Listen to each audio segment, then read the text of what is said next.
আজকে আমি কলা পাতা দিয়ে মাছ বানাই মতো কীরকম বানাই দেখতে থাকো। তো এখানে কয়েকটা ছোটো মাছ লই নিলাম, এখানে হলুদ মরিচ লবণ রাখি দিলাম, 2টা কলা পাতা লই লইলাম, কেন 3টা পেঁয়াজ কুচি আর 3-4টা কাঁচামরিচ রাখি দিলাম। তারপর মধ্যে একটু সাদা তেলও লই লইলাম, পেঁয়াজের মধ্যে হলুদ মরিচ লবণ দিলাইলাম, দিয়া এটা একটু পালাটিকে মাখিয়ে লইলাম, মাখিয়ে এটার মধ্যে মাছটাইন দিলাইলাম, পেঁয়াজ মাছ তেল দিয়া সব দিয়া মিলাই লইলাম।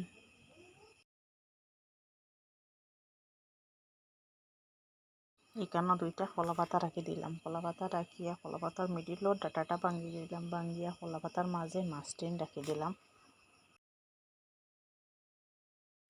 কেন মাছের উপরে 3-4টা কাঁচামরিচও রাখি দিলাম, কাঁচামরিচ রাখিয়া এটাই বালাটিকে এটা প্যাকিং করে লইলাম, প্যাকিং করিয়া এটার একটা সুতা দিয়া বালাটিকে বান্ধি লইলাম।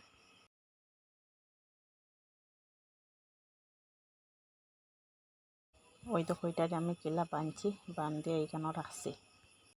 এই পাতার মশাইটারে আমি একটা কড়াইয়ের মধ্যে 20-25 মিনিট ডেকে রাখি দিব, কিন্তু একবারে লো ফ্লেমে ডেকে রাখবো। এটা আমি ফার্স্ট টাইম পাতার মাছ রেডি করছি, তো এটা কিন্তু খাইতে খুব স্বাদ।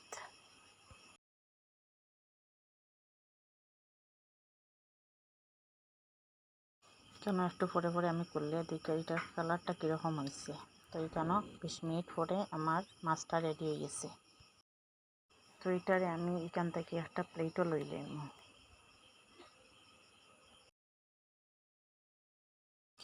কেন প্লেটও লইয়া একটা খাঁচি দিয়ে এটা সুতাটা আমি হাঁটিয়ে দিলাম, হাঁটিয়ে এটারে আমি পুরা খুলে দিলাম, খুলিয়া ওই দেখো আমার পাতার মাছ রেডি।